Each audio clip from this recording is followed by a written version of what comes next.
Bonjour à tous. Décidément, chaque jour nous amène ses photos chocs. Ce mardi 6 octobre, ce sont celles de deux hommes, chemise et veste déchirées, voire carrément torse nu pour l'un, qui s'enfuit encadré par des vigiles. Deux dirigeants d'Air France violemment agressés pendant le comité central d'entreprise. Aujourd'hui en France revient sur ces débordements qui ont viré au lynchage. Plus qu'une agression, c'est un symbole, celui d'un dialogue social complètement en panne chez Air France. Mais si le journal condamne cette violence, Jean-Marie Montali souligne qu'elle en fait oublier une autre, à savoir l'annonce de la suppression de 2900 postes à des employés qui ont déjà, pour la plupart, fait de gros efforts. Le Figaro qualifie d'extrémistes les responsables de ces agressions, mais aussi les pilotes trop intransigeants.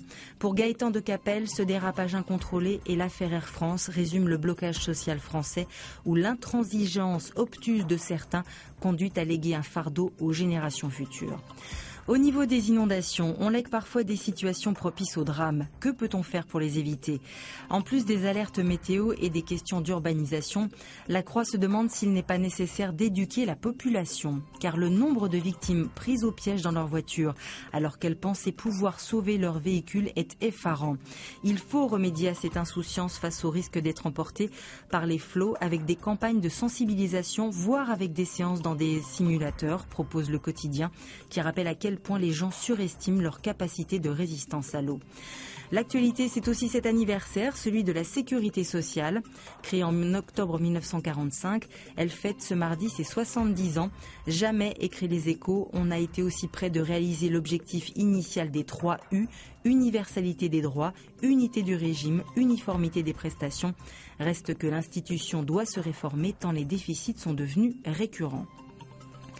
L'Humanité, elle, rappelle que ce mardi 6 octobre est aussi la journée nationale de ceux qu'on appelle les aidants, ces personnes qui se consacrent à un proche en perte d'autonomie. En France, ils sont plus de 8 millions à le faire, un rôle qu'ils jugent normal, mais un rôle exténuant tant au niveau moral que physique. D'où le projet de loi en cours d'examen qui prévoit d'instaurer un droit au répit pour ces aidants. Pas de répit par contre sur le front de l'évasion fiscale. Selon Le Monde, l'OCDE s'apprête à signer un accord quasi historique pour contrer l'optimisation fiscale agressive de grands groupes comme Google ou Amazon. En clair, il ne leur sera plus possible d'exporter des profits dans un paradis fiscal. Ils seront désormais taxés dans le pays où la valeur est produite. 15 mesures devraient être prises à l'horizon 2017. L'enjeu est immense, écrit aujourd'hui en France. Cette optimisation fiscale coûte chaque année entre 100 et 240 milliards de dollars aux États. Lui, il optimise les transports. Le Bougainville, le plus grand porte-conteneurs français, est inauguré aujourd'hui au Havre par François Hollande. Avec ses 400 mètres de long, il peut transporter 18 000 conteneurs, un symbole de la mondialisation à lui tout seul. Allez, bon embarquement pour cette nouvelle journée et à demain!